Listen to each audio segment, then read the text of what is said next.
Let's go to YouTube as well. Yes, BeoTalk live. Evening, everyone. Can you hear me on the Discord side of things? Yes. Yay! How's everybody doing? Hello. Oh, well, I also Evening. also have the YouTube open. That's weird. I know the feeling. You'll get used to it if you do it like 200 times. You still fuck up every so often. Hello, this is Roger from the UK. Hi, Roger. How are you? How are you? Yeah, good, thank you. How are you? Yeah, I'm good. Good. What's that? Oh. Somebody's who's making the static? Evening. Hello. Who's making the static? I think it's Captain Gerard. Oh. I can turn on push to talk. That might be a good thing. Yeah, I'll go do that. Oh. I actually think it may have been you, Max. Or is it? And no, it seems to be like if you see the green light up around Captain Gerard during the white noise. Yeah.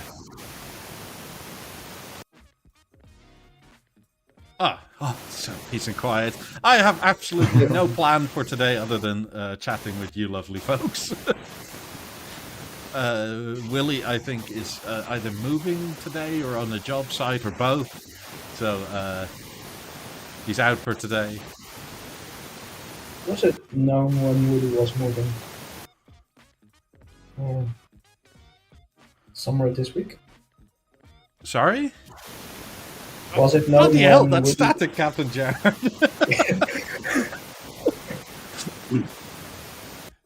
I think your mic is either messed up or... Yeah, I don't know what's going on with that. Might be an idea if he logged out and logged back in again. Just try that, maybe. Oh. Yeah, no, that might be good. Let's see what happens. So, were you guys already following us on YouTube and Twitch and stuff, and that's how you found Discord, or was it more a Beerworld thing, or? For me, it was through yeah. Sorry, but yeah, for me it was YouTube, and picked it up from there. I'm really pleased I did. I'm really enjoying it. Good. Well, I mean, as per usual, my itchiness about talking B&O all the time got very high because Beerworld was offline for over a week, and I thought I couldn't let this slide. I have to get something up. So yeah, I saw it on the Facebook group, one of the groups. I was like, oh yeah, Beerworld is down. Yeah, that's sad. I mean, let's see. Hope it comes back up though. Yeah, I have a feeling that's going to take quite a bit, though. So is this taken in a way you expected, Mike, or bigger than you thought, or gone off on a tangent completely to what you would have thought, or how's you feeling towards it after a week or so now? How are you doing? It's a lot bigger than I thought it would be. But then again, so is YouTube. I never thought anybody was all that interested in what I had to say. So, I mean, it's a community effort, I guess. I don't know. I feel strange about it because, I don't know, being the leader of something is a bit odd. It's already like 120 people? Yeah. Yeah, around that, yeah. Amazing. So, I don't know where it'll go. I like Discord so far. I've tangentially used it once or twice, maybe. And that was like years ago. And back then, I really couldn't make heads or tails out of how to use it. So, I tried it a bit more. And it seemingly, either it's easier or I've gotten better at this sort of thing. I'll be honest, I'd never heard of Discord until this came along. So I was as much curious as anything as to how it sort of materialised. But yeah, it's really good fun, and I'm enjoying it. It's been really interesting. I mean, yeah, to me, it actually came around easier than I thought it would be, really. And I mean, Max has been super helpful with setting up like this community thing. Mm-hmm. Also, the new layout is kind of his idea. So thank you, Max. Yeah, no worries. Yeah. I mean, it actually is quite a lot easier to to oversee. Mm. Yeah, I mean, Discord is just so much more interactive than just a plain forum. So I think it's better than Beerworld in that sense. I love that you have so many stupid GIFs. Yeah, exactly. I mean, and I mean that almost literally, as in they're stupid GIFs, but they're so fun. Mm. Yeah, they certainly brighten things up a bit, don't they? Blimey, yes, there's a lot going on. Yeah, I mean, I love Beerworld, and I loved it to death, but it was a bit early 2000s feeling, put it kindly. Yeah, no, exactly. It was not in a bad way per se, but like how easy it was to like double post things was silly, for instance, and the only easy way to put any picture up was through the app, because from your desktop it was not all that user friendly. And like here, Beerworld says it's going to be down for quite a bit longer, seemingly. Yeah, I mean, it seemed a bit outdated. I mean, I think it would have been a good move for Beerworld to make their own Discord and do what you've done. Because, I mean, that wouldn't be paid for or anything. No, and that wouldn't, yeah. I mean, and even if you do the paid Discord route, which I think we'll eventually do, you can do a lot more with it. Yeah, exactly. So I would fully endorse them doing that. I mean, they're also welcome to join here. I mean, if they want to become the main mods again, I'd be happy to hand it off, because I never really thought of like, hey, I'm going to mod all day. I guess a fine line with that, isn't it? It's you need to be seen here as well as Beerworld rather than instead of. Otherwise, you get the diehard Beerworld people thinking that you've sort of stolen their sort of light, if you like, which obviously isn't the case. It's just unfortunate that Beerworld is down, and you've come along at the right time to pick up the pieces, and as such time. But I mean, we're all here together as for the like of one brand. It shouldn't be sort of opposition. It should be as well as, not instead of. But that's my view anyway. I never really used Facebook. Was Beerworld ever a thing on Facebook, really, or was it just? I've used Facebook groups a bit. The Beerworld Unlimited or Unite, I don't know. Even then, there's Audiophile. But that wasn't them, was it? Audiophile. Oh no, I don't think so. I don't think so. Hold on, I need to catch my cat again. He's trying to eat my food. That's what cat do. If some of you don't already know, Winston is always hungry and he'll eat just about anything. So far, the only thing he doesn't eat is bananas and green beans. As long as it's not the frets on any of your speakers, I guess that's okay. But... No, they love B&O for some reason. They've always been able to keep their paws off of it. Yeah. I would be so scared about the covers on the 50s. Yeah, they never cared for them, ever. They're more interested in the tweeter, weirdly, going up and down. And now the only thing that ever got some kitty love was an M3. The Quadrat front on it just had to be licked for some reason. I had a Redline 45 speakers that I remade with red material, and the cat absolutely loved that, and now it's all scratched up and it's going away. But needs to be done again, and yeah, not gonna use those speakers anyway. So Yeah, I mean, some cats. I'm trying. Where the heck but he's is it? been keeping my 8000s in peace, so it's fine. Oh, so he was just looking the other day. He didn't actually touch. Yeah, no, he was just looking at it, getting deaf or something. Interesting.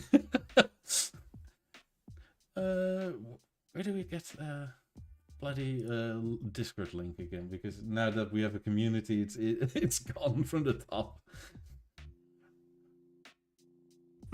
God, I'm such a boomer sometimes. Oh, never mind. Come find our Discord. It's somewhere in yesterday's link. Well, I had a notification at the top of all the Discord menus just saying to join. It was really easy. I don't know if you'd be able to do that, or I mean, you just don't need to because you're on YouTube. But that's where I found it. It was really easy. Just came up. Yeah, no, it was more so for the YouTube and Twitch side for if anybody else wanted to join. Oh well. Yeah. I'll figure it out. So Mike, what was your first piece of B&O you ever bought then? What got the ball rolling for you for B&O? Family. Yeah. Always family. Yeah. I mean, I basically grew up with B&O. Yeah. And for as long as I can remember, we've always had B&O in the house. Yeah. And then introducing. That was by far the best way to do anything because I mean, if you have your favorite chair but it's in the wrong position because the light or whatever is coming in weirdly, then you just turn it, which was like out of this world. Like, holy heck, your TV turns. I mean, nowadays it's not needed so much with like enormous TVs, but no. Also, I think they've gotten quite a bit better at the anti-glare thing. Yeah. So, what was the first thing I purchased? As in separately from family, I actually don't fully remember. Probably a Beerworld 12. All right. I think, but it was very disappointing. Yeah. It was the most impossible thing to ever attach to anything. Yeah. We basically reverted back to just using the 3.5mm jack at the time because you had two apps, one for playing songs and one for connecting, and neither of them really worked. And that was the one with like weird AirPlay. Yeah, it was like iOS shit, right? 0.1 version of AirPlay or something like that. It was quite terrible. Is this the Beerworld 12 you're talking about? Yeah, I mean, a lot of people were complaining that the Beerworld 20 is so similar to the 17. But if you kind of look through the generations, it's become so refined now. It's so easy to just turn on, connect, and play stuff. Like that, there really is a difference as well. Oh yeah, the newer stuff is so much easier to use. You almost just have to turn it on and that's about it, and it'll work. But back in the day, I found as soon as you moved your phone, that could be problematic. And I mean, I don't care what anybody says, but that's stupid. I mean, you guys. Sorry, go ahead. Oh no, I wanted to ask if any of you actually still use Bluetooth speakers, because I've got a and I love it. It's the first gen, not the second, but it's still going strong after about 4 years or so now, and it gets hammered every summertime out on the patio for barbecues and things. It's regularly asked for, and it's a great little speaker. Yeah, I've got a pair in front of me right now. Yeah. A1, baby. I mean, I don't use them often because, why would you? But whenever I'm outside and don't want to fully annoy the neighbors, then Yeah. that. Yeah. Oh. So, do I use them often? No. Do I use them? Yes. Am I super interested in them? Not really either, but it's a good fallback to have. Like, I have a BeoSound 2 sitting right here. And if your network or whatever goes, it's a nice backup to have. Yeah, the only Bluetooth speaker I have now is a little Sonos Roam speaker I got for free. It's not been connected to Bluetooth with anything. But has it?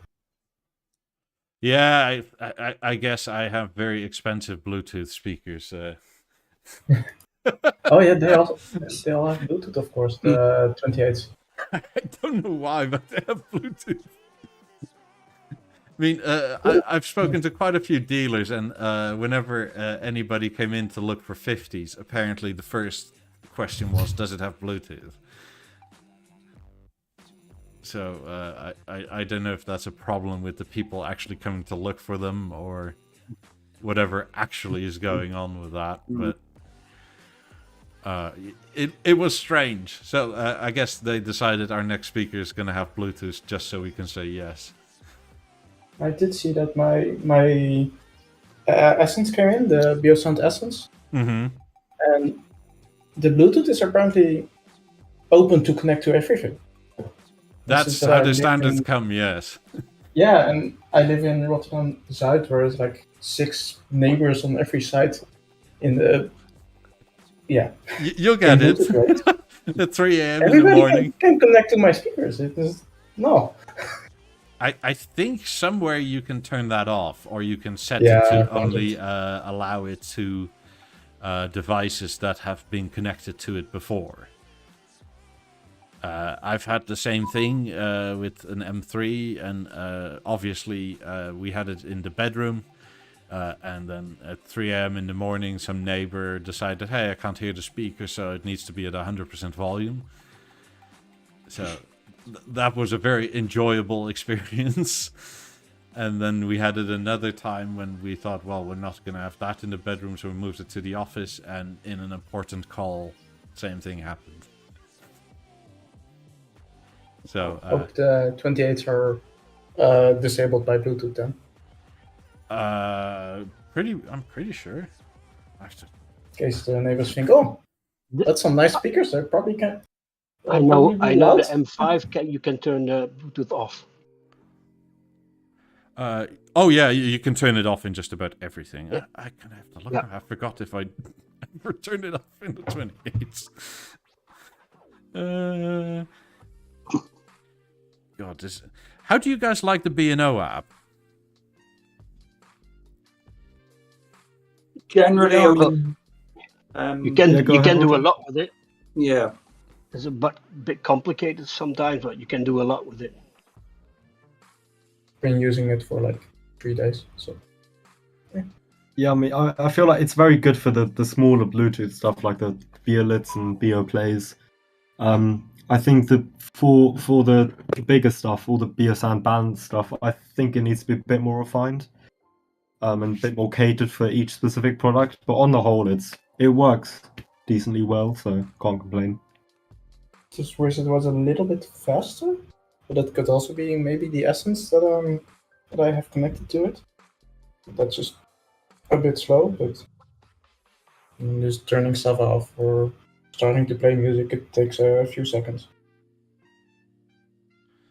Yeah, I think it's both, really. I think the Essence is not the quickest, but also the app is not the quickest. Like, I'm trying to get into my 28s, but I just get a bloody blank screen. I couldn't find it with the balance to turn off the Bluetooth, but with the M3 and the M5 it works. Can you with the balance? I don't remember the last time I reviewed it. Is so long ago now. I couldn't find anything to turn it off. But with the M3 and M5, it was possible. Yeah, it's the stupid little off icon in the top now. What kind of processing do the speakers actually have? Is it an Intel platform or is it B&O's own thing? I think it's Texas Instruments. Okay, I've never heard of them. The calculator company. Alright. the graphic calculator where you can like make like if you do physics you'll probably see one that was the TI 93 or whatever, or 96 they're probably on now. I remember them when I was at school, and that is a very, very long time ago. So they still make them. The TI 83 I still have them. Yeah, you could put Snake on it back in the day. You can play Doom on it. Yes. Like this. If I don't know if you guys have YouTube or Twitch up, but that thing. Yeah. Yeah, they still sell it, but like updated with a color screen and newer functions, but it's the same. Yeah. They still ask like 120 euros for it, for something your basic ass smartphone can do. The amount of people that don't know that you have basically a calculator like this, if you turn your iPhone sideways in the calculator app, it's unreal.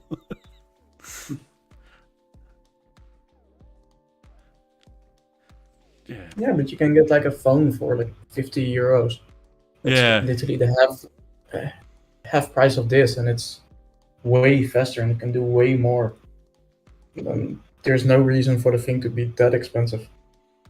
Yeah. No, other than that schools mandate it. At least here they do. Yeah, they do. Yeah. I mean, I guess in one hand you sort of understand because you can't connect to a network and just Google all your answers. I mean, you can make cheat sheets in these, but at least you have to still manually put it in there. But, yeah. It's a thing.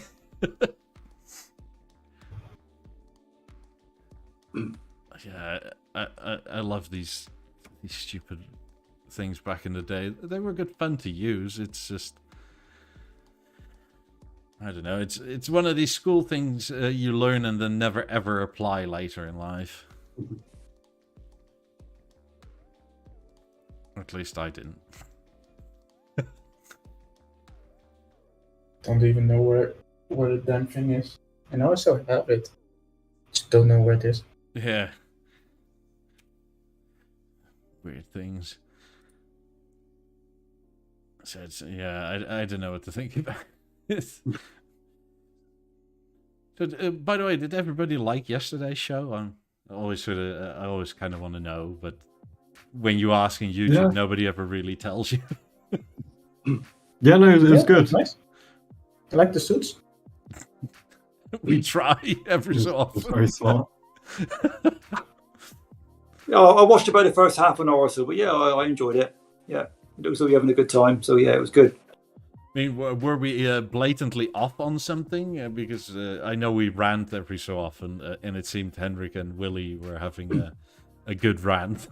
I know you. I mean, B&O's marketing is completely justified. The ranting. The 7222 system was the main topic of, shall we say, heated discussion when I first tuned in, and it was. I agreed. It was. I mean, what the hell are they doing, basically? But that was a whole conversation, I think, at the time. Yeah, I still don't get why they would.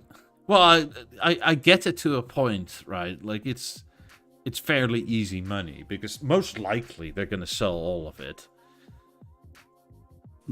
But is that worth it to do for reputation and whatnot? No, but I think they will sell it, definitely. I mean, it's only for the North American market, apparently, isn't it? For America. Yeah. Was it 40 items? Is it 40 units altogether in total? I believe 30, I think. 30, okay. So yeah, they will. There'll be enough rich Texans over there and whatnot to buy it. But is it worth it? Absolutely not. Will they sell it? Yeah, almost certainly they will. All of them. I mean, I also don't buy the excuse of its own, like the what is it, 4000C, the original one you could only sell in Europe. Yeah. Because I know for a fact that Jay-Z and Beyonce bought one, so it's like, yeah, if you have the money, you can get it in America. Yeah, definitely. Yeah. Yeah. I mean, and to me, I'm thinking, like, if Ferrari says we're going to make 400 cars, like Enzo's or whatever, and they make 404, it's sort of like, well, we sort of get that, and yeah you fibbed a bit, but it's not too bad. But when they make like 600, you're going to go, is this still $1 million car? Is it really? Not quite so exclusive as what they thought. Yeah. Yeah, definitely. And I mean, these 30 are on top of the 95 they already made, isn't it? The 4006 to go. So, you know, you sort of think, well, what else is going to be further down the road? Is there going to be another limited edition of, I don't know, BeoSound 9000s again in 10 years' time when CD comes back around in favour? Exactly. You know, I mean, do you think they're just trying to sell all the 18s they've produced because they're starting to phase those out? I don't think they'll get rid of those for quite a while. I mean, they could, but like, are you really going to sell speakers when 28s at that point are the first speaker you can buy? Yeah, exactly. Yeah, that was the only thing I was thinking with this rather odd package. I think the 8000 was the best selling speaker they ever had, and obviously the 18 was the natural sort of progression of that, and that sort of style is still very popular. So I think they'll keep the 18 going in that disguise, or you know, a future development of some sort maybe. But that kind of general column look with a point at the bottom, I think will be here for a while. Yeah, that's my view anyway. Personally, I think the 18 looks better than the 8000. Yeah, definitely. Oh yeah, especially with the wood. When I first got my 8000s and then the 18 came out, I really didn't like the 18s, but I've grown to like them very much now. I haven't got them, I can't afford them, but I've really taken to them lately. I heard some a while ago. I thought, well, yeah, they are better than the 8000s, as you would expect, obviously. But that isn't to say that I don't dislike my 8000s, because I love them. And then there's this one speaker that I really wanted from the B&O range. But I do like the 18s, I must admit. And if a right pair came along and I could actually afford them, which is highly unlikely in this day and age, and put all my money in towards fuel bills, quite frankly. But there you are. That's another story. Yeah, we all have that issue pretty soon. Yeah. Yeah. I mean, I don't know about you guys, but my energy bill has gone up by like nearly 60%. Well, Apparently my energy went down, but my gas has gone up like double. Yeah, I mean, I used the same and it went up 60%. My sister bought a house and she was looking at energy contracts, and I think she said the cheapest she could find after a day of searching was €450 a month. God, okay. Damn. I also bought a house, so I have to... I mean, and this house has solar panels. Oh. So it's like, wow. When I did the negotiating for the contract and the bank loan for the house, it's like, okay, I want a heat pump and I want to have solar panels, so can I get some money for that? Now I'm quite happy with that. Yeah, I can imagine. I mean, I have neighbors, so I can't really kick them out and put solar panels on my roof. Yeah, but you're escaping the country anyway, so... Yeah. It'll be a matter of time, but people still have to like live here eventually and be able to pay for it. I mean, it's going to go where it's warm and you don't have to really worry about heat bills. I mean, just in summer there, you have to worry about cooling bills, but it's only for a month or two. That's you have like a giant garden to put solar panels and... Well, by that time, if everything has gone to hell in a handbasket, just a vegetable garden. Get some food from your own garden. Because even stuff like fertilizer has gone like 5x more expensive now than it was a few months ago. So, yeah, yay, food prices. I think it's just everything is going up, and there isn't anything that's going to be cheaper at all. And who would have known that if you print like all your money in a year, that it's going to do this? No. I mean, that seemed imminently reasonable to happen, but somehow none of the experts ever thought about it. No. It's I don't know. It's all shit show. It is, and what's worrying, for companies like B&O is that if people's disposable income goes down because they're paying through the nose for their energy costs and that, how many of those people are still going to be buying B&O at the end of it? I mean, yes, there are enough people obviously to keep them going, but I don't think they're going to have as many buyers in the future as what they perhaps have now, because people haven't got that kind of money. Yeah, and how often are you going to do the trick with your special editions for silly money? Yeah, exactly. But having said that, I guess if people are still interested in B&O, then the second-hand prices will probably go up as well. Oh, they've gone up here like crazy. Yeah. Especially in the record player department. Yeah. I mean, the about a year and a half ago, I could buy a Beogram 6000. I thought about it, but it just doesn't fit on here. Like, it's literally that much wider than this little thing.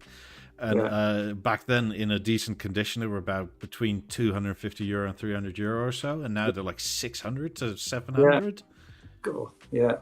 I mean, they're more expensive than when they were new. Yeah. I just saw BioCenter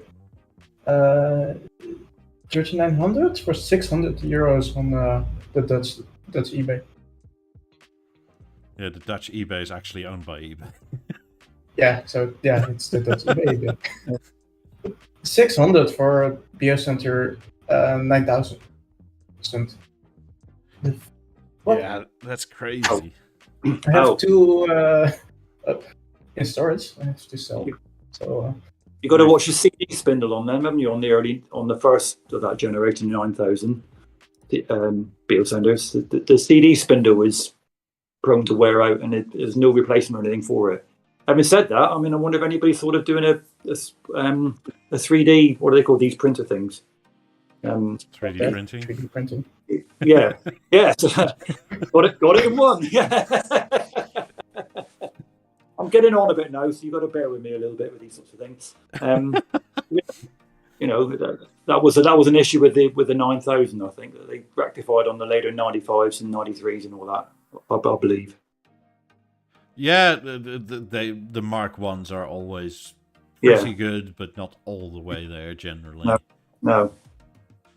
I mean, it's sort of always been like that. You also have like minor revisions in like they call it a Mark One, but it's really not of the Harmony. Yeah. But there's like tiny little springs or C clips and stuff that are slightly stronger, because I think they hoped that when they made the first one that the 88-inch panel was going to be lighter than it was, and then LG came out with that monstrosity. Yeah. And I think the 88-inch panel is something like 65 kilos. Blimey. Yeah, and half of it is like a power supply and extra electronics for the 8K nonsense, because if you actually want 8K, then you have to feed it with 2 HDMI cables. And oh, blimey. Yeah. Didn't B&O make that 100-kilogram structural engineer had to go to your house one as well, not too long ago? No, that wasn't 100 kilogram. No. That's way too light. Are we the Beovision 403 inch by any chance? Are we now? Yeah, that thing in total was that thing. I think the TV frame itself was 250 kilos or so. The whole thing combined with speaker and motorized rotating stand was closer to 500, if I'm not mistaken. Oh, Wow. And So unless your floor is just hard concrete, you haven't got a choice really. And that's why they had to have the structural engineer, because the footprint of the rotating floor stand isn't all that big. So you have a lot of point pressure.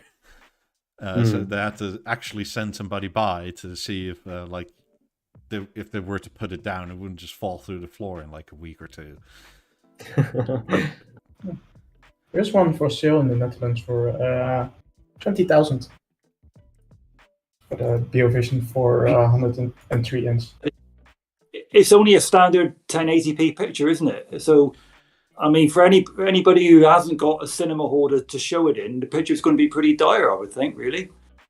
If you sit far away from it, it's not so bad. Yeah. A long way away. The pixels are like that size, Yeah. but Yeah. You just put it at the neighbors and then look to it. I think that whole TV came about, if I'm not mistaken, there was some Arabian sheikh that wanted a bedroom TV. And the TV had to be as wide as his bed, and that's how they settled on 103 inches. That's amazing. And I believe it was a Panasonic panel, wasn't it, to start with? Yeah, it still was all the way. Yeah. But the first one they ever sold, I think they sold for $250,000 in like early 2000s. Right. And that was that one-off, and then they thought, hey, maybe there's a market. And turns out they were right, there was a market for it. Yeah, I don't envy anybody that has ever installed one of those, because, that's not fun. It's not someone you can put in the back of your car if it goes wrong, can you, really? It's No. You need a bloody lorry. Yeah. You need a special driver's license, probably, for the weight you're carrying. Let me see. What year did it came out? Because 2009 or so? Like BeoVision 9 era. Let me see. I'm gonna try. I'm gonna plumb for 2007. That's my guess. Okay. Top of my head. Seemingly, the first one on YouTube on B&O's on YouTube is 2011. Yeah. Also, no, I have an article here from 2009. Mm-hmm.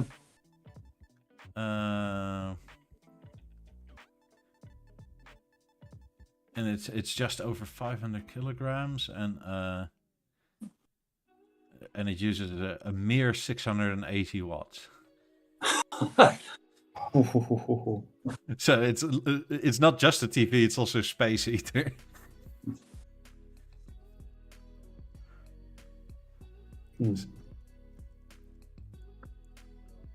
Yeah, and that's probably if you have all the eco modes and stuff on, you can probably get it over 1 kilowatt if you want it for brightness and stuff like that. Yeah, they were pretty nuts back then. Yeah, I mean, the last over 100-inch TV they made was the Avant, wasn't it? No, that was 85-inch. Was it? Biggest one. Oh, right. It was 55, 75, and 85. Oh, they've ironically gotten smaller over the years then. Have you ever tried hanging any of this on a wall? It's basically impossible. Yeah. I mean, then again, even the BeoLab 5s look tiny compared to this thing. I saw a picture with the BeoLab 1s next to it, and they look the correct size. Yeah, and they're huge. They look like 6,000s next to that. Probably. Basically. This is a fantastic picture because this is the TV in off position and somebody standing next to it.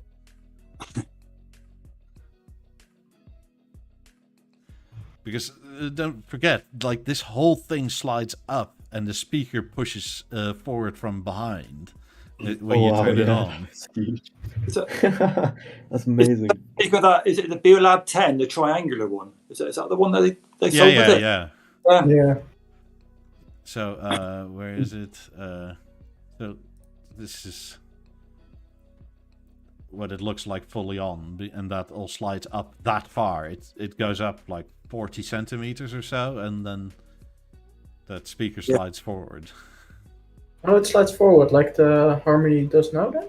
Like No, goes in front of the so screen? the screen goes up, and the speaker sits behind it and comes forward. Oh, okay. Goddamn ugly though. And then you have this monstrosity when it's all turned on, and you stand next to it, and you're basically standing upright, and your eyes are in the middle of the screen. You can have a giant baby on the screen. I mean, that's really the only time 8K really makes sense for that size. Yeah, I mean, look at how tiny BeoLab 5s look next to it.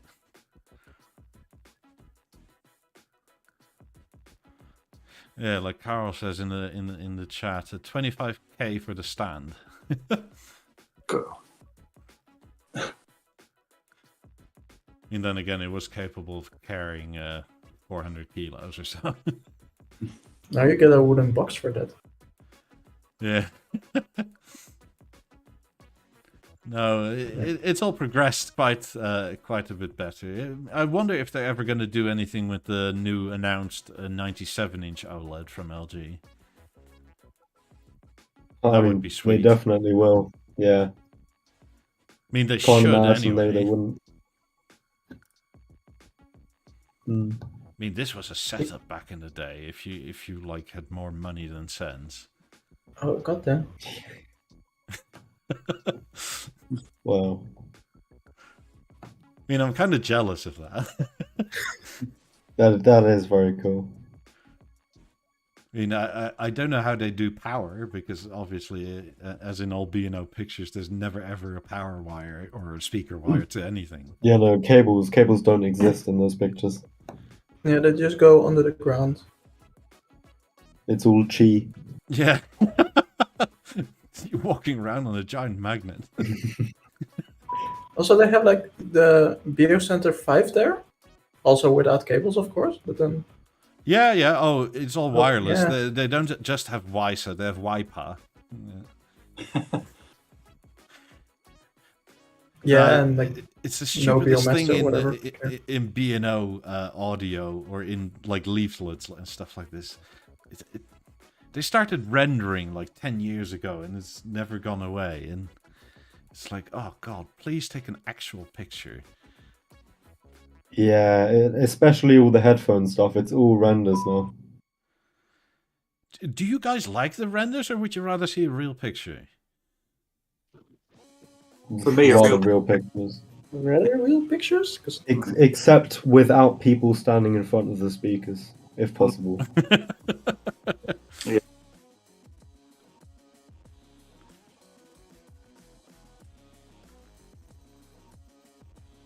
No, I agree. It's, yeah, like this makes 90s look small.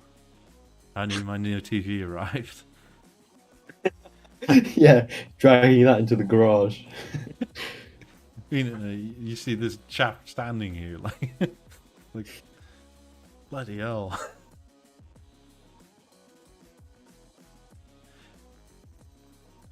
I mean, they did cool stuff. They still do cool stuff. It's just, I don't know, it's pretty hard to differentiate from anything else, because everybody's OLED now, basically. And I mean, where would you buy a panel if not from LG Electronics or LG whatever, the corporate side that makes the panels?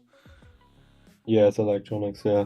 I mean, they're doing mini LED stuff as well. I wonder if that makes sense for the more budget stuff, like the Contour, for example. The smaller TVs. It depends on how easy it is to downscale, I guess. Mm. And personally, I wondered, which is why the harmony, I think, is a good idea, or one of the better ideas they've had in a long time, is that if the panel goes, can you still get one in like a year or 2 or 3 or 4? I know with LCD or LED like that, it's less of an issue than with OLED, but I don't know, let's say you have a son like Hamilton, like Henrik does, that thinks that his toy car needs to touch the screen, and it breaks. Could you service it? I mean, can't you replace the panel on the Harmony? You can, and that's why it's probably the best TV they came up with in a long while, right? Because even if something changes, you can change the backspacing to the actuators and whatnot. With the Eclipse, that's slightly harder, because if, let's say, their new model becomes like half an inch thicker, like that's a problem. But with the Contour, if your screen goes, could you service it in 3-4 years? With a Harmony, for sure. With a Contour? Probably not, no. And it's just, I don't know, it's one of these things where B&O was... If you look even at Pentas now, you can still fix those, and those things are like 20 years old, and it's not even all that hard to fix them. And just the fixability and longevity is one of the staples that was always around for B&O, and even in TVs that was the case. But I wonder, now that you're so dependent on other people supplying you panels, if that would still be the case. And I kind of doubt it. Probably just not economic for them to do that, is it really? You know, as soon as, you know, a screen goes out of production for whatever reason from LG, they've superseded it with something else, that there's only going to be a limited supply both to B&O and to the regular LG customers, isn't there? You know, if it's the same panel, they're not going to make it indefinitely. And these days, there's such a short shelf life on TVs, generally. A year. Yeah. You know, having said that, I mean, I've got a Samsung 4K. It's one of the first 4Ks they brought out. It's 7 years old now, and it's still going strong. So, you know, speakers are fine. I see no reason to change it. But I know generally TVs like this have got a very limited life on them. I guess more what I'm aiming at in terms of like how B&O designs their TVs. If it's like an Eclipse or a Contour, it's encased in something. Yeah, I get that. Yeah. And the tolerances are the deciding factor what you can do with it, and then you're dependent. With like the Harmony, I think you have about 12 mil either way that you can play with brackets and how it all fits together and still have it comfortably fit. Wasn't there a thing that when they brought out the Eclipse Mark II, that you couldn't use that screen on a Mark I, even though they made a point of saying at the time that it was interchangeable. When the Mark I came out, it was going to be, you could change the screen, whatever, and upgrade it or whatever. But when the Mark II came out, no, you can't. Which was a bit naughty, I think, really. But, you know, I guess that's just electronics for you these days. I thought I was going mad because the amount of people that said to me that, like, no, they never officially said that, is like, then why did everybody say it? Yeah. I mean, technically, it works, as in on a pure technical level. Get an LG C9 or 10 one, and you connect an HDMI cable and an Ethernet cable, and it will work with a Mark I sound center. Yeah. It's just that the panel... the C7 panel for the Mark I was a custom design and custom diameter on the back end. Yeah. Whereas the Mark II is a lot more triangular. Yeah. So literally, if you take the screen off and you look down, the cutout is like not the same at all. Okay. All right. And in that sense, I don't think it'll fit, but it'll work together, which is... Yeah. I get questions still about these portals, the PC version, and you have so many answers that sort of mean no, but yes. Yeah. Like when people ask, do these PC slash PlayStation ones work with Xbox? It's like, well, not over the Xbox frequency, but they work on Bluetooth and on with a 3.5mm jack. So no, but yes. I mean, and that's the oddity of it all. I mean, I like that there's so many standards now that sort of everybody's same with 28, right? 50s don't have it, but like Chromecast, AirPlay, whatever, it's all fine and it all works. Yeah. But it does make it weird to explain exactly what does and doesn't work. So there's a danger of being jack of all trades and master of none, isn't there, with that sort of thing? But I guess at the same time, they've got to try and please as many people as they possibly can in one hit, if you know what I mean. It's a fine line again. It's a fine line. Yeah, well, I mean, as long as it keeps working with BeoVisions, I'm content. Yeah. I mean, the BeoVision is really the heart of any sort of B&O system. Oh, definitely. And I don't think you can really... I mean, a friend of mine has everything B&O except for the TV, and he does it with an AVR and trigger signals and all that. And supposedly it works good, but to me it's like you have two remotes again, and it's not all that easy, and it's so much more fiddly than it ever would need it to be. Yeah. You're missing out on the surround processor and things like that. Yeah, but then you have the audio purists of like, but it doesn't have true HD and the Atmos stuff, and it's like, okay, don't really care, not that much. Well, I've got one of those Lintronic converters for my BO4, and that works really well with my Samsung telly and the Apple TV and that. It was an absolute pain to set up, to program. It took me ages, and I'm not very literate with tech anyway, so it's probably my fault as much as anybody else's. But once I got it set up, it's been a joy to use. Speakers are fine. Everything's with the BO4 here. You know, the telly, the music center, Xbox, not my Xbox, Apple TV. Yeah, it's been great. But it was an absolute nightmare to actually program to get going. Absolute nightmare. But, fortunately, it's only once, and you set and exactly, forget. Yeah.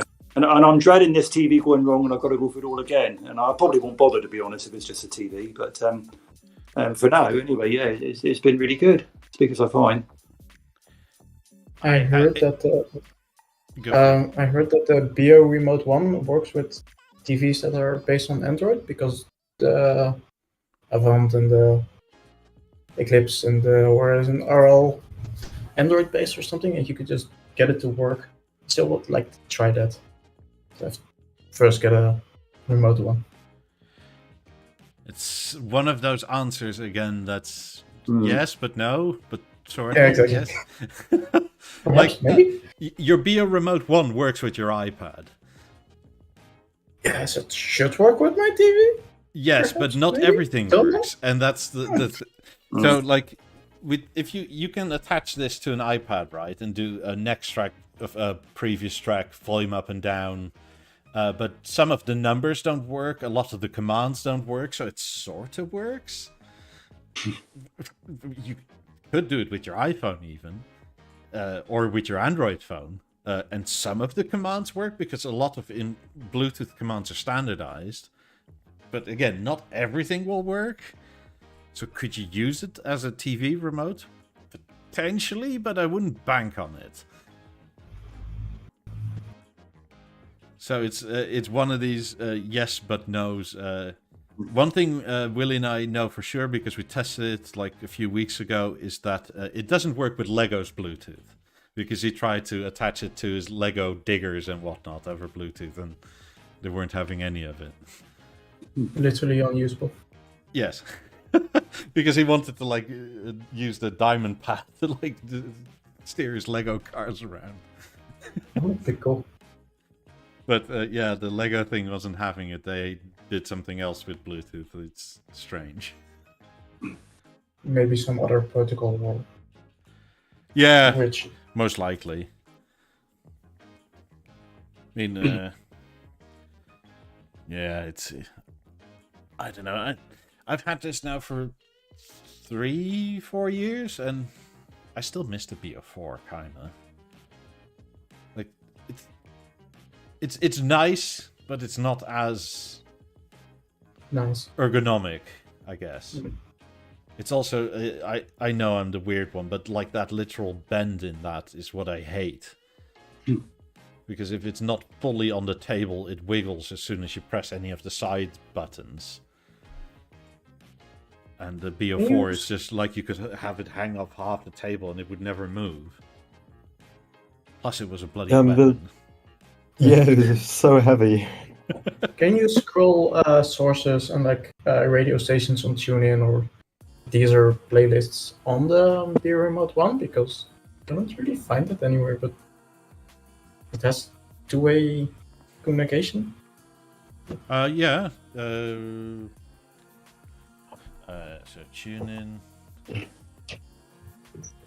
But you need to set these in your app as favorites, and then you can choose. Okay.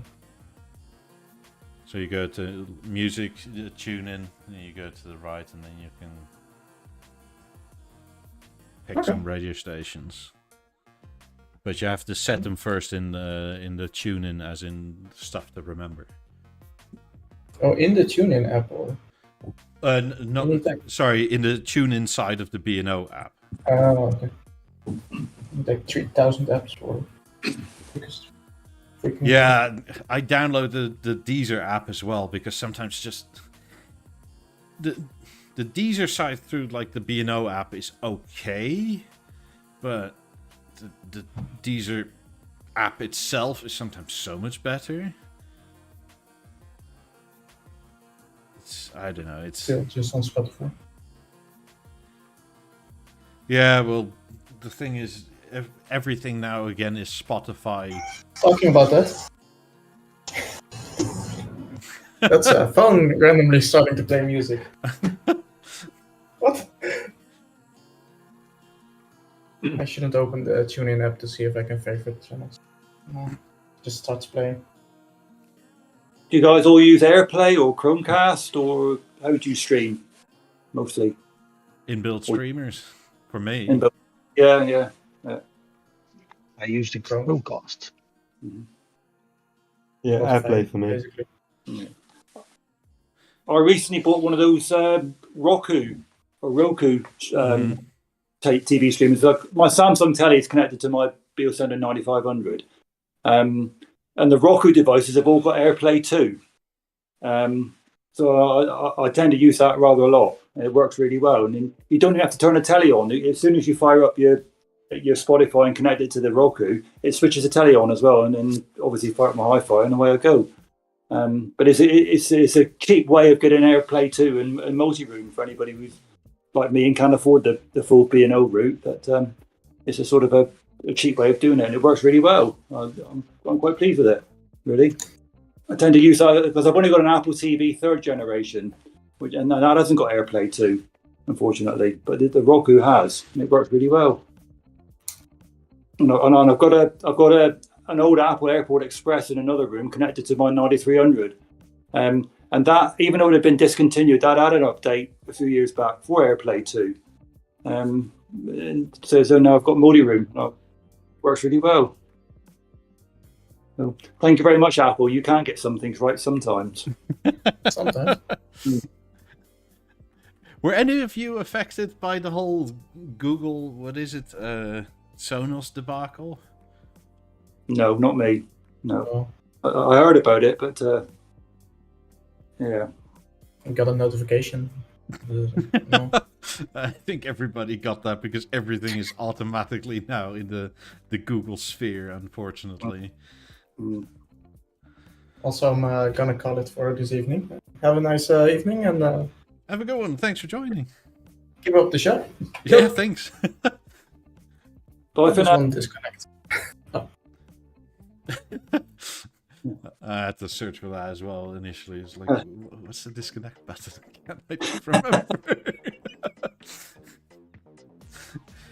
No, it's AirPlay is actually fairly stable. It just goes. It's almost B&O like of old, where it just works. Yeah, and that's just as well for me, because I'm not very technically minded. I just sort of fix these things when they do go wrong. But speakers, I find it's very stable and very reliable. It just works, like you said, and that can only be a good thing.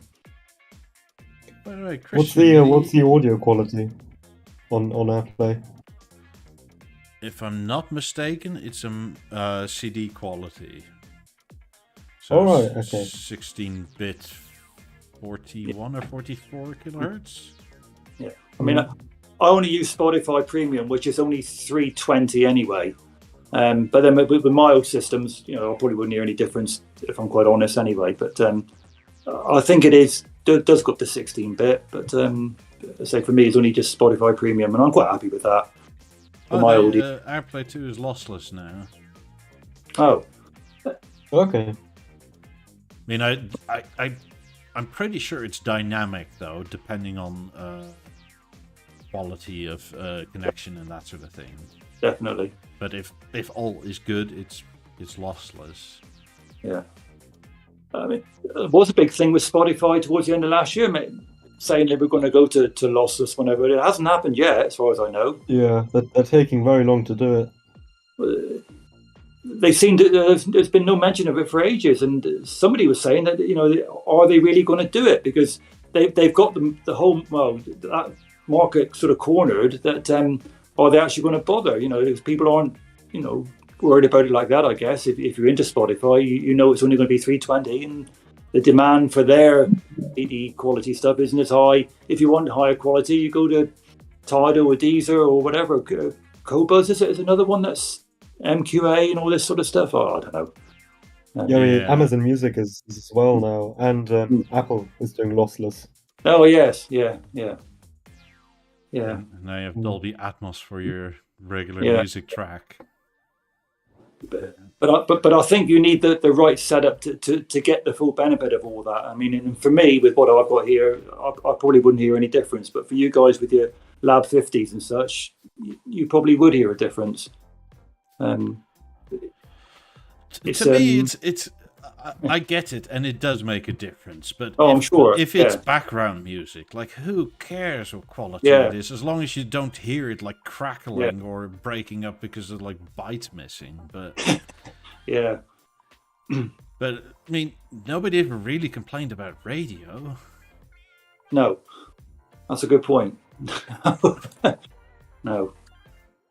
I mean, TuneIn is digital radio, so it's already better. But like, there is so few times where that makes the actual difference of enjoyment versus like, ooh, this is crap what I'm listening to. Yeah. And that's before you even get into like how is stuff mastered. Yeah. I mean, one of the things with like the insane setup I have now is that you can hear the difference in audio mastering per TV channel. Yeah. And there's a big difference in that. I'm sure, yeah. So, I mean, earlier while we were eating, we were watching some cooking show. I think it was Gordon Ramsay or whatever. Mm-hmm. And then if you switched over to the next channel over, which was Discovery Channel. So Discovery Channel takes pride in their audio, and it's all like fully Dolby to like a quality standard. And without changing the volume, it's like perceivably so much louder. Yeah. Yeah. I mean, like it's okay, but you would almost want them to like set an average and like, please, like this is the absolute minimum you need to be able to put out.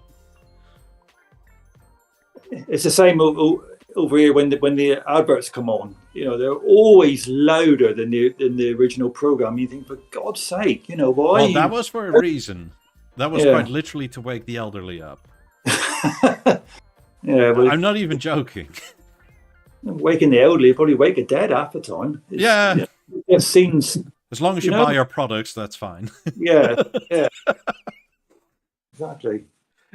I think. Anyway, Mike, I've got to go now. But nice talking to you. Yeah, Hope likewise. we do it Have a again good soon. evening. And you, yeah. Thank you very much. Thank See you you. soon. Thank you. Bye. You bye. So just you and me here talking, Max, and other Max. And Christian, if you're here, Yeah. you're allowed to talk, you know.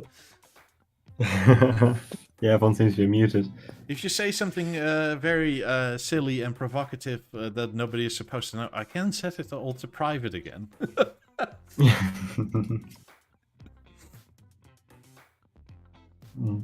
I mean, Mickey, I just bought a second Beerlet for school for my kind 20 of or stereo 17? setup. Not 17, because my first one's a 17 as well, so it makes sense Well, that way. they both work I'll- together, so just wondering. Yeah, exactly. Yeah, it's kind of stereo setup. But I was thinking about getting a balance instead of a second 17. But yeah, it's quite expensive at that price point though. Yeah, you can You can get 4 17s for one balance? Yeah, exactly. I mean, it would be nice if I could pair more 17s together. Because I've got like access to 4 at this point. I'd like to just pair them all together. If you wanted to, you could send Steve a message for cables. Because wired, you could, technically. Okay. Because they have line in, if I'm not mistaken. Yeah, with just an aux splitter then or something. Yeah, and Steve can wire you up from one source where you have like double stereo or something. Right. Or if you're handy with a soldering iron, you can also try it yourself. Mm. But, I mean, I guess technically, if you really wanted to, you could like fathom up a way to do line in from an AVR. Not so sure that. Maybe I'm yeah. I'm not so technically knowledged. I'm not really sure about that.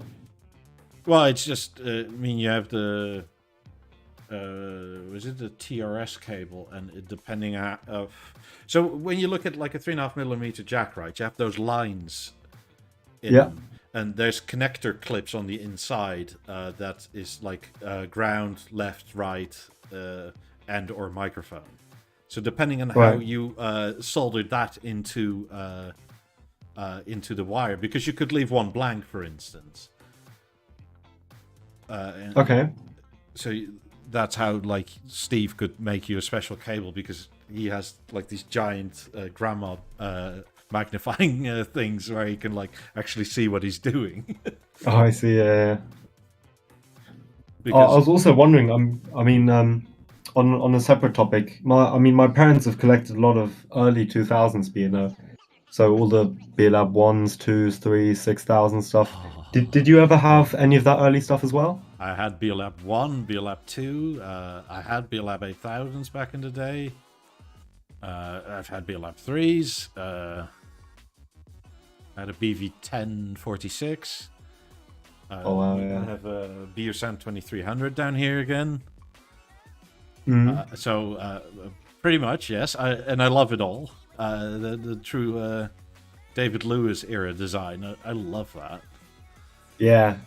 No, it's what I love about B&O as well is you can buy stuff that's 10, 20 years old, and you can't do that with any other tech company.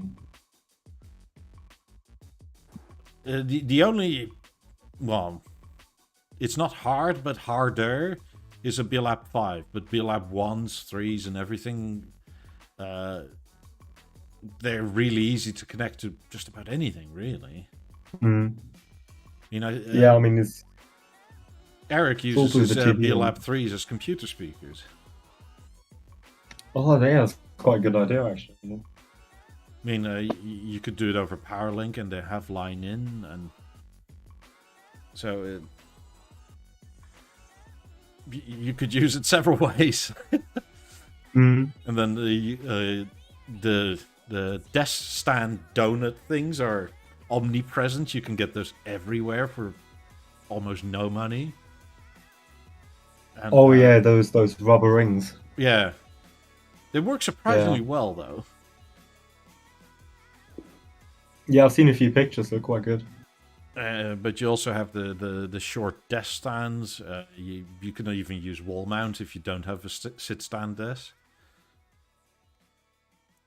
mean, Yeah. Mm. by the sound of it, you're in Britain, so most likely you can easily hide cables in the wall. Yeah. True. I mean, it's a pain in the ass to do anything here because these walls are so bloody hard. Mm. I mean, is it different in Central Europe?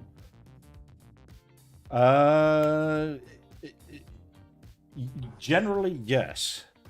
Most walls here are double brick, meaning brick layer, air layer, brick layer. Okay. In Britain, quite often they build brick, wooden frame, and then plasterboard. Right. I see. So to get into the plasterboard, as in like into the interior side of a wall, is way easier. Mm.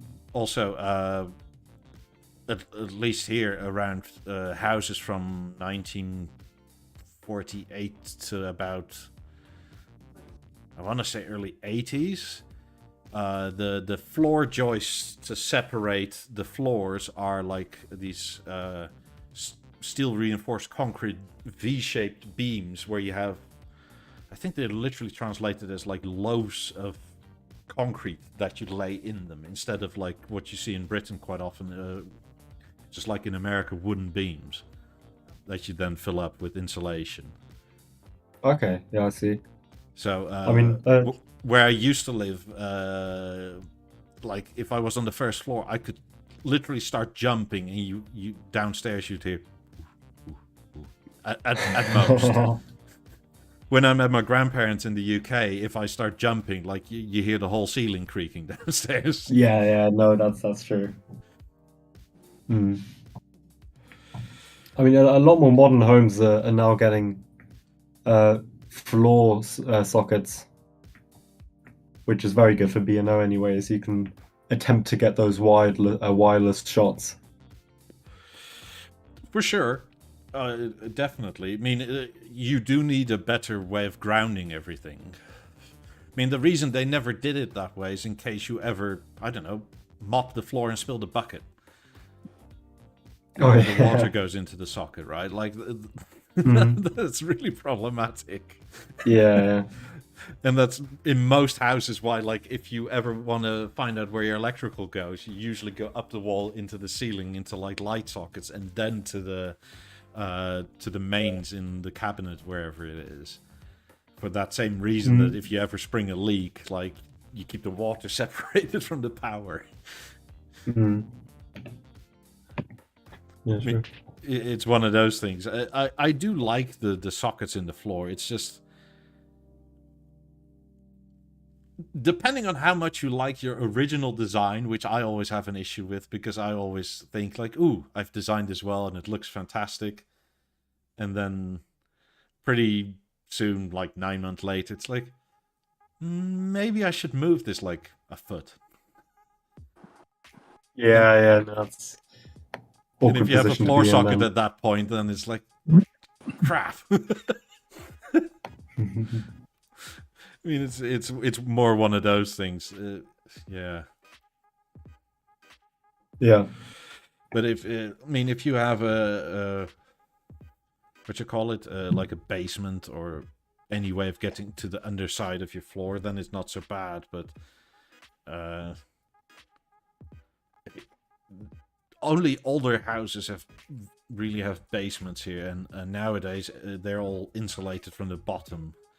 So and it's all that spray foam crap, right? So you're digging for days to get to anything that's in the floor. Yeah. I mean, we eventually got that out the old house, and there was a bunch of B&O wires in the floor, and yeah, they were lost to time. It's been doing some of mine today. Can you hear me, Mickey? Evening, Max. Other Max. How are you doing? Good. How are you? This is going to get confusing. No. I've been redoing all my my speakers today, so I'm a bit B&O'd out. But it's it's good. So I've been doing all my room compensation and stuff again. Also redid it on the 28? No, I can't even get those done. No, that's a 1 minute job.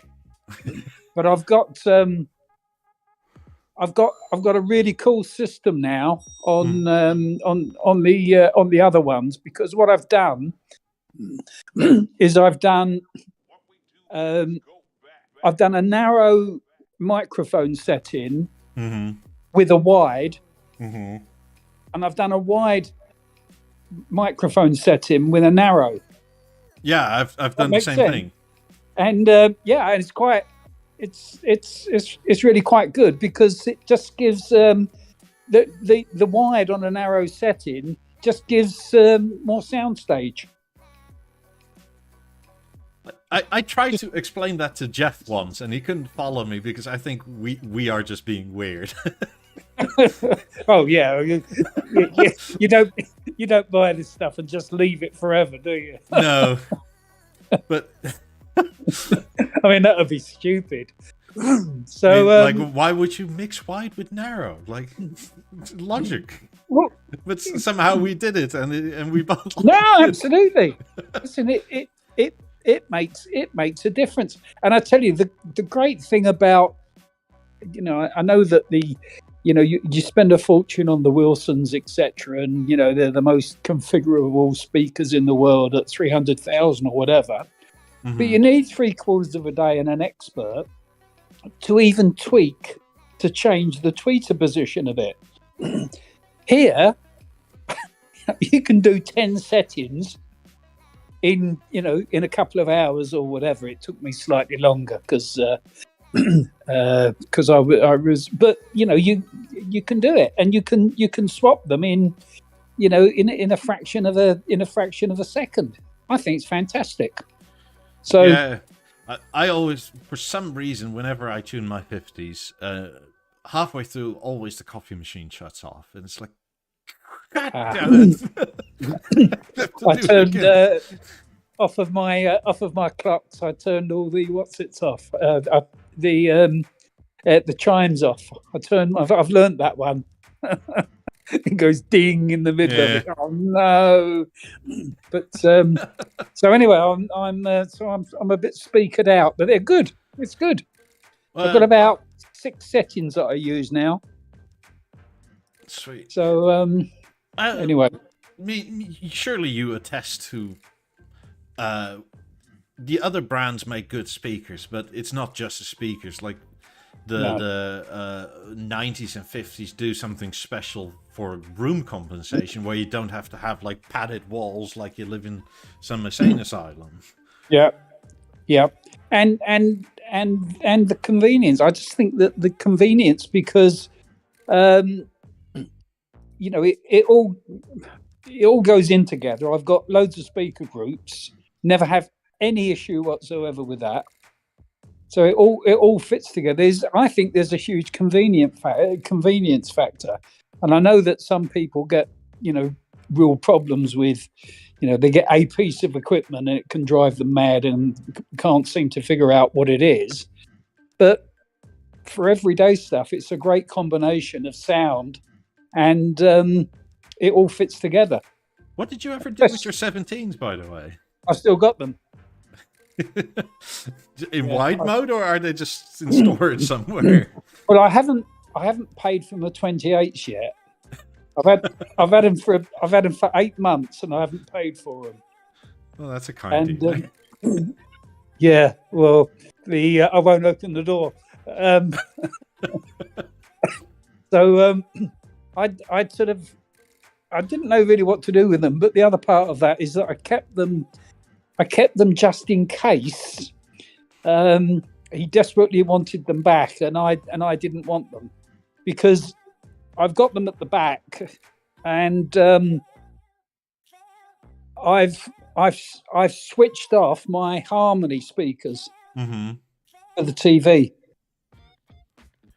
Yeah, with 90s you don't really need them on. Yeah. No, and in fact, because the TV is such crap in the UK in terms of the sound, you get this well, certainly on the TV, you get this booming great sort of music when you've got dramatic films on, etc. And then as soon as the speaking bits come on, you can't hear them properly. It drives me crazy. So anyway, I've turned them off now. I've turned the harmony ones off. I don't even think that's the. I've heard so many videographers complain about modern mixing where they almost forget to mix the voice in, it seems. Yeah. Well, with the I find with the harmony and it sounds like a good thing at the start. It's a bit like cinema sound. In the cinema you get this on the, as James Bond goes over the walls or whatever he's doing. Mm-hmm. And then when it goes back to speaking, it's almost, it's actually not that clear. Maybe I'm just used to sort of really clear. So I wondered if I was getting ghost notes. Do you know what ghost notes are? As in where they get cancelled out, you mean? Yeah, where you get a very slight sort of echo, and it doubles up a note. So occasionally, for instance, you get what you call ghost bass notes. Oh, yeah. So, I get what you mean. Because you get that slight echo, and it gives you an extra note, which is actually not there. So I turned them off, and the clarity of the speech is a lot better.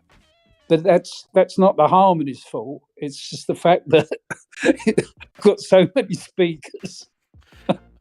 Quite honestly, I think in most modern things, it's literally how they master the audio sound and at which levels. Because harmony can obviously compensate for quite a bit. Yep. But if you watch older movies, take something like Lord of the Rings or something like that, they don't have that issue. No, it's true. But if you watch, I don't know, one of the James Bonds of the last 4 or 5 years, it's almost like all the effects are properly mastered because that's the selling point, right? The explosions and that sort of thing. But it's like the voice is like minus 3 dB for some reason. Yeah. And the way I personally experienced the true image working, like when the center is on, it'll try to project that, but at the level it's requested. So if you turn it off, it goes to the 50s. But since it's split, there's it sort of keeps playing at the effect level that's requested. Yeah, and it also doesn't help because different movies and stuff are mixed in a different way. So sometimes I think I've got it cracked, and then the next one that comes up, I go, "Oh no!" But anyway, if it's great because it's actually very convenient to change it. To be honest, yeah. Whereas on a lot of yeah, exactly. I've got lots and lots of speaker groups, but so the 17s are at the moment are resting, but I don't know what I will do, if anything, with them. But I don't need a lot more speakers. In fact, I'm thinking. I'm 17'd out at the moment, so I can't take them over from you. No. What will happen as soon as if I sold them, I'd have a use for them about 24 hours later. Yeah. I'd have use for them. But I was half thinking of switching my room around and making and putting my 90s by the windows, either side of the windows, and using my 28s as fronts for the harmony. So leaving the TV in one position and then having at a 90-degree angle the 90s for music. I was having a look today to see how that would work, which it would actually. I could make it work. Yeah. I was thinking it would potentially work. It's going to be a bit awkward at first. But it's then again, it's sort of what Eric did with his 5s in his living room. Where the TV is there and the 5s are here. Yeah, and no, I could make it. I could make it work. I was sort of. But the thing is that it's the only downside, as far as I can see, with the 90s. They're so impractical. You can't move them and then say no, that doesn't work. No, Yeah. no. You have to get the skates and everything else, and actually be 100% certain before you move the buggers. So. That's about the only downside, to be honest. Maybe you should inquire what those skates cost, because I don't think it's an awful lot. I think it's like £200 or so. Yeah, I must get a set. I must get a set because one day I'll be wanting to and won't. But yeah, because I mean, at least lifting them up and like moving them a little bit is way easier with those skates. Yeah. Yeah, I mean, although I must admit, the only time I've seen them really used, I thought it was all easier to get a university degree than learn how to put those skates on. Have you seen that? I mean, the chap I was going, and he's got all the different screws on the side. Jesus! But anyway, that's just me. I'm not very mechanically minded. By the way, if you want to watch a current movie that you. I don't know if you've seen it yet. The movie's a bit weird to watch, but in terms of audio, it's spectacular here, so it'll be spectacular at your place. It's the new June. Yeah, I've heard you say that before. I haven't It's seen incredible. it. No, It's so good, yeah. Yeah, but I heard you say that the audio on it is quite spectacular. It's out of the most of the films I've seen in probably the last 5 years or so, this is top 3. All right. I mean, for me, this is definitely the best audio mastered film I've ever seen. What makes it so good? Channel separation, the highs and lows, how it flows through left to right. So you have scenes where a sound literally starts all the way on the right, and you hear it go through the speakers to the left, or diagonally like that. Oh, I'll definitely try that, because I thought when I heard you talking about that a week or so ago that it was maybe the sort of the music that was so good, but it's sort of the overall effects as well. I would almost say there's not that much music in it, other than sort of. It's almost the not music music. is very sound effecty. Yeah, it's more like a background sort of hum and or ambient setting than it is actually a tune, so to say. Right. But similar. On the top of my mind, 2 other movies that are also excellently mastered in audio are 1917 and Dunkirk. Right. Okay. Yeah. I haven't watched those in the current setup. I mean, if you watch Dunkirk, like you hear those Stukas coming down, and it's like it's so ominous. Yeah. It's like the Spitfires as well. They sound so good. I mean, it's all practically recorded as well. It's all real. Yeah. Okay, I'll that'd be interesting. And on that subject, actually, I was playing around with the 28s earlier, and I got them in a position where I could, and just playing those, I could swear the bloody sound was coming from the ceiling. Oh, that's when they're out of phase. Yeah. I actually have you ever had that? I actually had to look and think, Jesus, that's coming from the ceiling. That's like ceiling speakers. Just that it was coming from so high. It was so anyway. I because I'd never noticed before. I've only really used them as back speakers, and just messed around with them as fronts, etc. But using them as fronts, the sound was just coming out from so high. Yeah. By the way, I should actually show it. This scene is like 10 minutes into the movie of June. This I don't know if you have it up on the YouTube side or Twitch side, but this whatever flying device comes in, that sounds so incredible, and it makes a sort of like. Hang on, just on the YouTube side. Like Right, it's about in 10 minutes in. Yeah, it's about 10 minutes in or so. I showed it to Steve, and he was like, "Oh." Yeah, I must admit that on I can't remember which one that I was watching about a week or so ago. But anyway, it was it was the. Have you seen the Western with Elder Idris Elder or whatever his name is? He's got a Western now. Yeah, no, I haven't seen it just yet. I know the movie. Well, there's a lot of shooting in it, to say the least. I tell you what, those bullets are just going ping. Well, they're not going ping around my place. They're deafening, absolutely deafening. So, if you like that sort of effect, it's a movie, Fury, with Brad Pitt, and it's about a tank battalion. Oh dear. Yeah, no, I'm always reaching for the volume control to turn them down. Because again, I think it's like the top directors have actually started to pay attention to like honesty of sound, where they actually went out to like film and record the audio of tanks shooting each other. Right. And right. The sound a Ricochet makes is spot on. Okay, I'll try that. But it's very there's some good stuff. So I'll try that June then, Max. That's on is that on Netflix?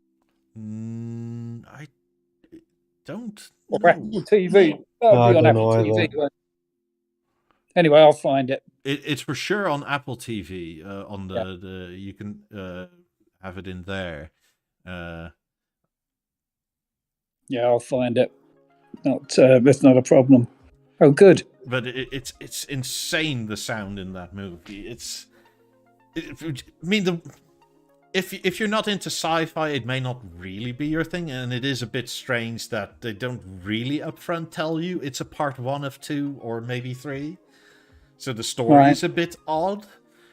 But in terms of sound, it's like, my God, is this good? Yes, excellent. Yeah, Brendan made a good point on YouTube as well. Tenet is very good for sound. What is, Max? Tenet. Tenet. Oh, I've seen it. That's the sci-fi one, isn't it? Yeah, with Denzel Washington's son. Mm. Is that with Denzel Washington's son? Yeah, I watched it with my boy. I didn't understand it, I must admit. Yeah, it's very confusing. I pretended that I did. I pretended that I'd been. He accused me of being red-pilled or whatever that means. But yeah. So you do understand this, don't you? Yeah, of course. Yeah. Yeah, it's like a metaphor, isn't it? Yeah. What? Just watch The Matrix again; it'll make sense a little bit. Yeah. Well, that's where it came from. Exactly. Yeah. Yeah. I can remember I watched that with him when that first came out, and I know that he was totally confused. He was totally, but now he swears blind that he knew what it was all about from day one. But yes, I've seen that. Have you guys seen the new Batman movie yet? In terms of sound, the new Batman movie. The new Batman movie. No, I mean, I'm seeing it tomorrow in the cinema. I'll report on the Discord if it's any good in terms of sound. But it seems very promising. Should we make a film tab in the Discord as well? We already have one. Did I totally miss it? Yeah. Bloody hell. I must admit, Max, I have got it downloaded. Wait, what? It's an HD cam one that I got it. I didn't realise that it was HD cam till I downloaded it earlier today. All right. Yeah. Oh, it's my stupid brain. I see it now. Hopefully, Sometimes when I think like British, I think film, right? And then when I talk to other people, it's automatically movies. And Mm. so for some reason, movies just in my mind meant like home video or something. Yeah, no. God, I'm stupid sometimes. Max, have your 28s now replaced your 18s as rear speakers? No, I've got the no. What I've got is I've got the 90s at the front. I've got the 28s in a position where the surrounds would normally be, and then I've got the 18s on my back wall. But the 20, I'm now only using the 90s, and the 28s I've got configured as rear speakers with the 18s off because it's just too loud. In that case, it's either too much or too little. It's really confusing. In a 5.1 setup, they are surround. Just FYI. Yeah, but what I've got, so in effect, I've got a 5.1 setup, and I've got surround placements for the 28, but I've got them as rears. Yeah, but they should be as surround. I know what they should be, but I've listened. I've done that, and it doesn't go right. I've played loads of things, and I've got the 28s as surrounds before, but it's much better having them in that surround position, but as rears. Okay, interesting. So anyway, that's the actual usage. So at the moment, Max, I'm not using the 18s at the back at all. Okay, yeah. I mean, fair enough. I mean, it's a lot of wattage in the setup. Yeah, and also it's the distance between the TV and the back wall as well. So in order to hear the rears, you have to have the rears volume so much that it actually is quite overpowering. Yeah. I see. Yeah. But that's why my 28s are all the way rear partially as well, instead of putting them there. Yeah. I mean, you run into the duality of like you have to put these way louder if they were there, or tone these down so much if they were here because it's so much closer to you. Yeah. Yeah. And with the 90s at the front as well. Yeah, exactly. And so the advantage of having the 28s as rears is that I'm actually getting the right amount of sound with the effects that I want, because I just want to sort of hear the bullets going round and the door closing behind me, etc. I just don't need the whole bit. I mean, my walls are about a metre and a half thick, so I can't annoy neighbours or anything. But my ears can't stand it, to be honest, when it's loud. Yeah, fair enough. I mean, especially with the 90s at the front, you'd have to put the 18s at like plus 6 dB or something. You're asking a lot of them then. Yeah. So.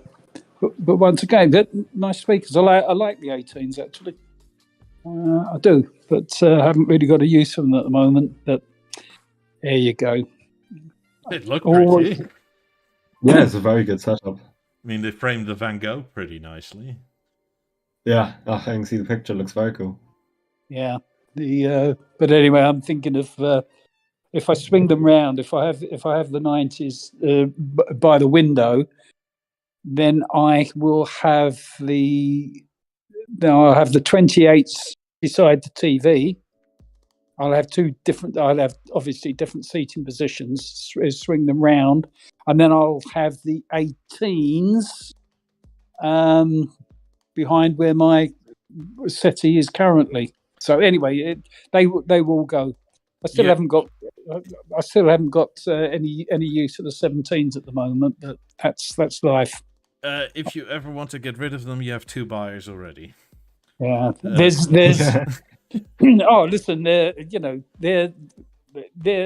it's just the style doesn't quite fit the rest of my gear, but they actually, in terms of sound, I think they're excellent speakers. Really good. And to be honest, they're much better for music than the 28s. There you go. I've said it. Much better for music than the 28s. Yeah. And look, That's it comes to how you listen to music and the type of music that you listen to. I think the 28s are phenomenal for TV and movies and stuff like that. But music, my type of music, listening, not for me. But the 28s really good. Yeah, I mean, the 28s can be overly digital at times, where the 18s have more of that analog sound. Yeah, the 18s. It depends what you listen to and how you listen. And I listen to a lot of female vocals, acoustic, and the 28s have got a very they've got a lot of bass, and actually the bass goes right into the mid range, which drives me crazy.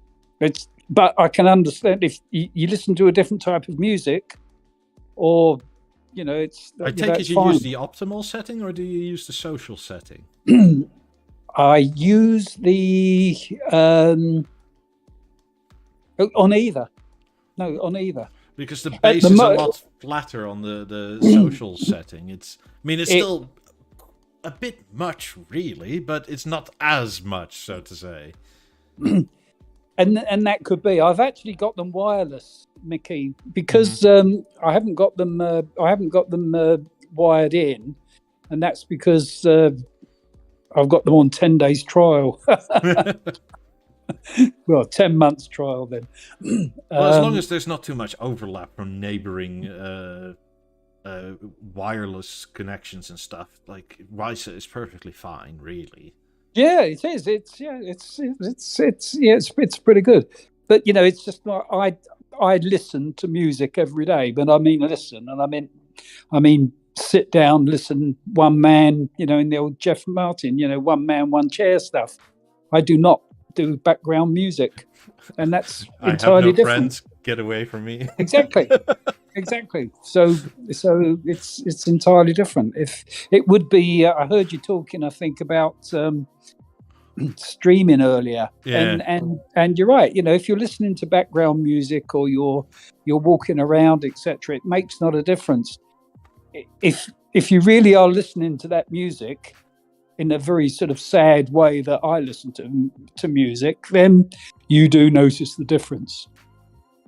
Oh yeah, but then you notice the difference. You notice the difference with anything. If I change, I can change a network switch and hear the difference.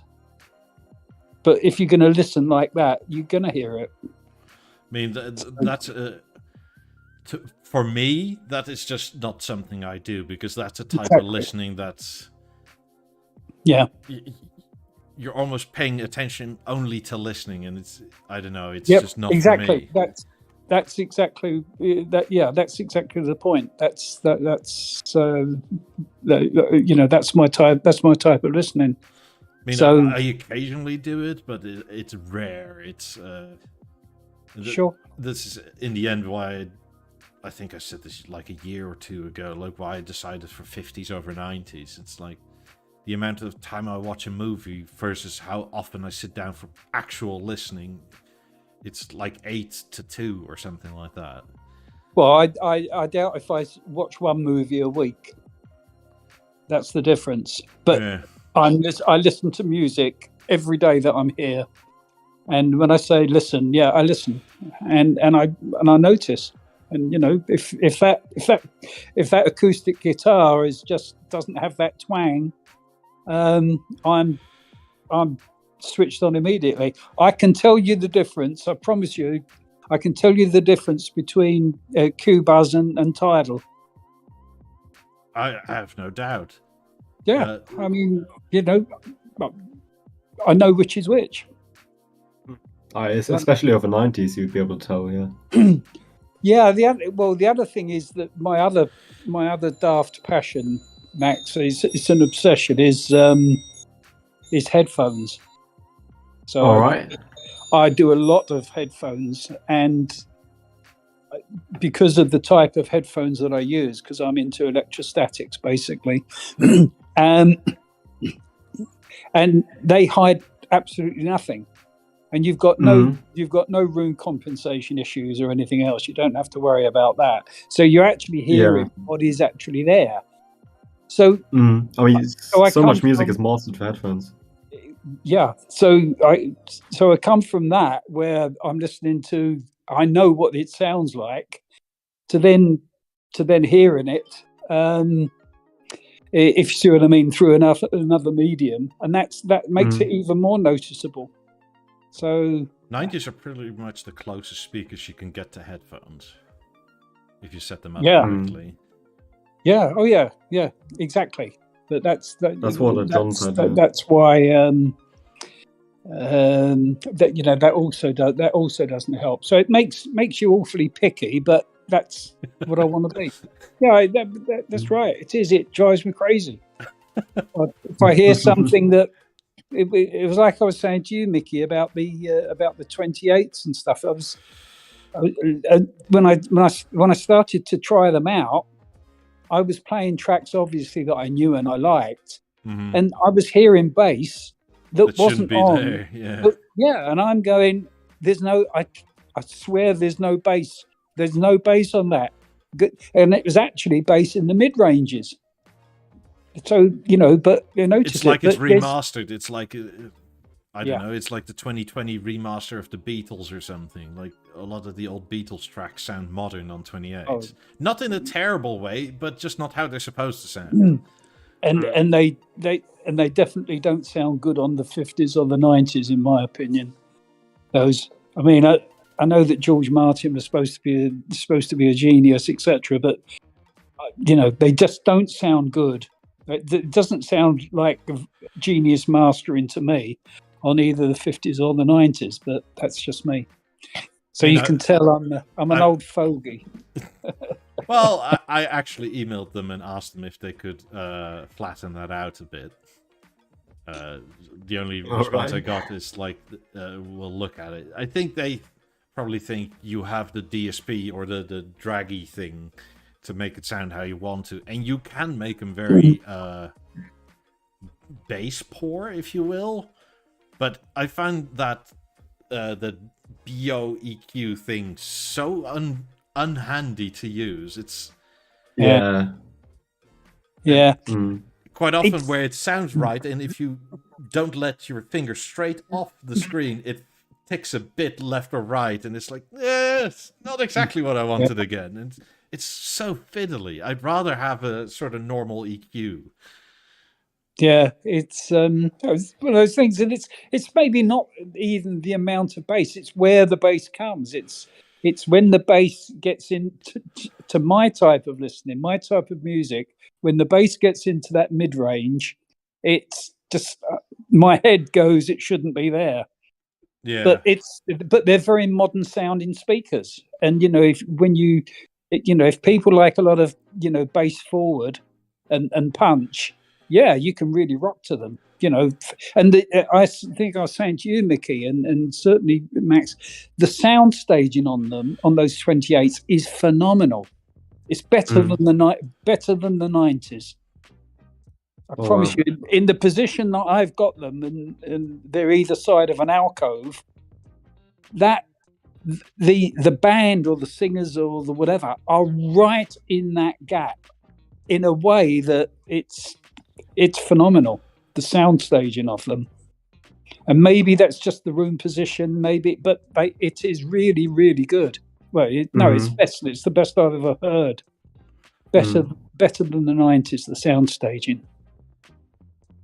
They are a very different price, though, than even 50s, because Sure. If you were into movies, the prospect, like 50s still beat them, obviously, but the price of 50s now, you can basically get 4 28s and the 65-inch Harmony.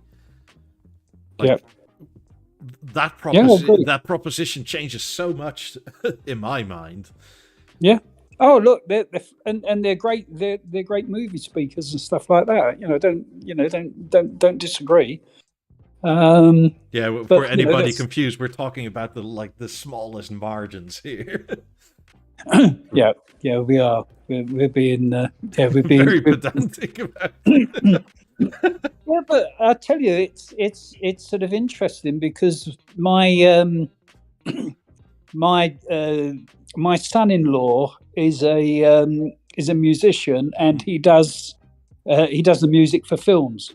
Yeah. Okay.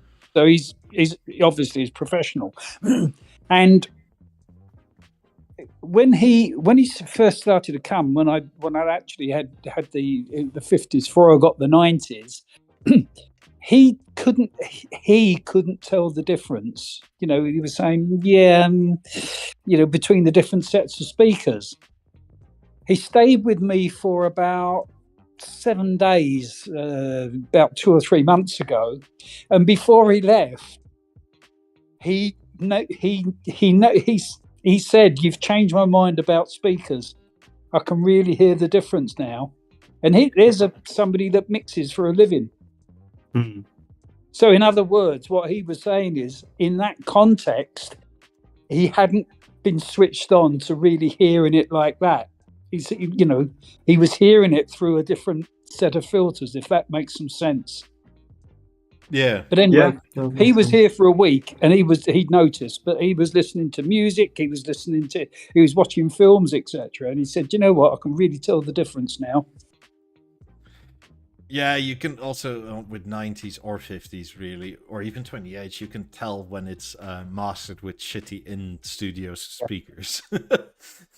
Yeah. Quite often there's way too much bass on those things. The 90s are so much better than most studio speakers as well.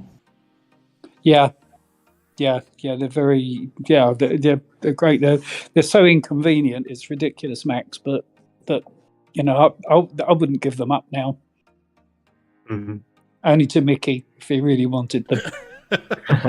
He really wanted a very, very good deal. No, I wouldn't. I'd really miss them. Oh, I mean, I totally get it. Like, it's hard to... Even having... Like, I've never owned 90s, but I've listened to them once or twice. And you come away with going like, damn it, I don't have these. Yeah, but as you say, if it's not your type of listening, if you're listening to movies where it's not that critical, but I do actually listen to music. And even with movies, you notice the difference. It's just. Sure. I mean, it's not as important, but you still notice. But it's also, I mean, especially with moving international, I'm kind of, for the international move, I'm kind of glad I don't have to pack these up at the moment. I mean, it's not so bad for like Willy, where you can like drive and be on landmass, but when you go on boats or planes with this sort of thing, it's like, oh, I hope it doesn't fall off, or it doesn't fall over, or you're right. It's not something you're just gonna pick up and just like, oh, it fell over, just let me pick it up. Like, no way, that you need 3 people for that. Yeah, you're right. What have you got at Max then? What have you got at the moment? So yeah, a lot of the early 2000s stuff. So B-Lab 1, 2, 3, 6000s, Beovision 7, that kind of thing. Oh, lovely. Fantastic. I love the old stuff. I nearly bought some ones about a year ago, about 18 months ago, wasn't it? I've lost the last couple of years because of this bloody COVID thing. Yeah, I nearly bought some ones. They're lovely speakers, but I talked myself out of it. I think, where do you put them? Yeah, I mean, they're so flawed when you listen to all the new stuff now. I mean, especially like Lab 1s, there's absolutely no bass compared to to 50s and stuff. So Yeah, But Yeah. there's it's true. from the mid range they play to the high end, there's almost no flaw in it.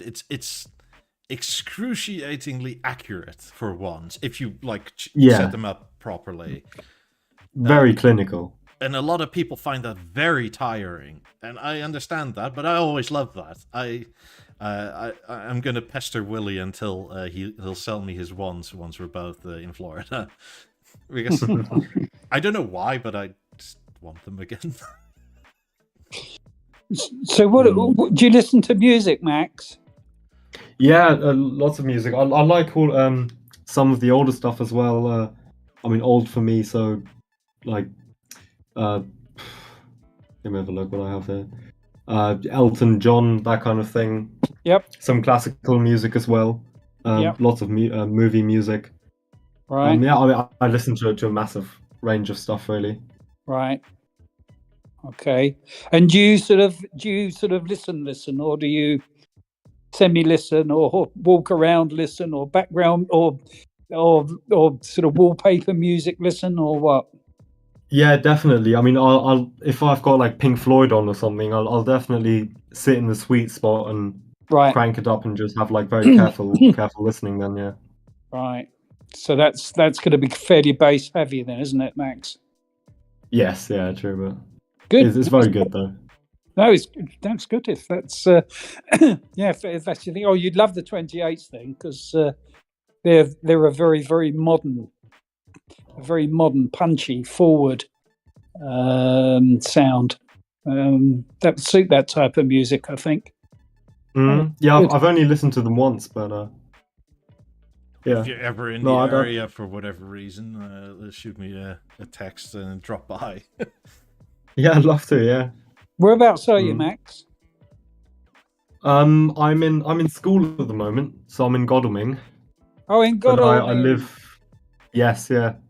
Oh, if you're ever down my Whereabouts you? way, come in and see me. I'm in Hove. Oh right, I don't think I've heard of Hove. Whereabouts is that? It's Brighton, next door to Brighton. Oh right, okay. If you ever Yeah, watch I'm- Match I'm- of the Day or Brighton Hove Albion, it's not that far away. That's right. Mm. God, it's only Yeah, down the no, I'll road. come down. Yeah, if you're ever down this way, let me know, and we can talk B&O each other to death. So Yeah, sure. Thank you very much. Yeah. yeah. I'll take you up on that. Yeah, no, it's cool. You it's like a bloody B&O showroom here. My dealer said that he could retire on 4 of me. He said, I only need 4 of you. But anyway, he might have a problem. He's trying to sell. Is it an 83-inch Horizon that's out now, Mickey? The 83 Harmony, you mean? Sorry, did I say Horizon? I meant Harmony. The 83-inch screen now, isn't it? It's coming. It's not out yet. It's not out. As far as I've heard. I mean, But he's coming down in a couple of weeks, so that normally means that they've got something coming out. Would you be interested in this? Yeah, but he's also going to collect some money from me for these speakers. But that's life, I guess. It's about time I paid for them. Although I'll tell him that they're second hand. So. No, I'm looking at a map now. How long would that be from max to max? Got- I don't know, an What, hour got or all so, this, maybe? on a car? An hour? Yeah. An Yeah, hour. not too far. Or I bet it's about an hour by train. Yeah, Max, if you want to come down in the summer, nice summer, sunshiny day. I bet it's about an hour on the train. I'll pick you up in the station. Oh, sure. Thank you very much. Yeah, that Sure. sounds perfect. What Discord isn't good for.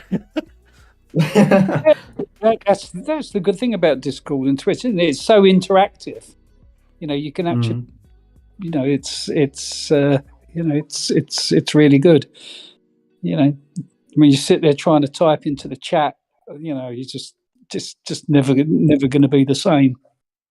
But that's me. So anyway, guys, I have to go because I'm getting pointed at. If I don't know if you still hear me. Same for me as well. Yeah, I was going to say the same. Thank you all for joining. I had a blast. We shall do this again. If any of you guys want to join, I think next week Willie said he'd be okay with unpacking work and that sort of thing on Monday. So I'll let you know. But just well, thanks, Nicky, and nice to meet you, Max. Yeah, good to meet you too. And take care. Had good fun, and bye, everybody. Ciao. Thank you. Goodbye. Bye.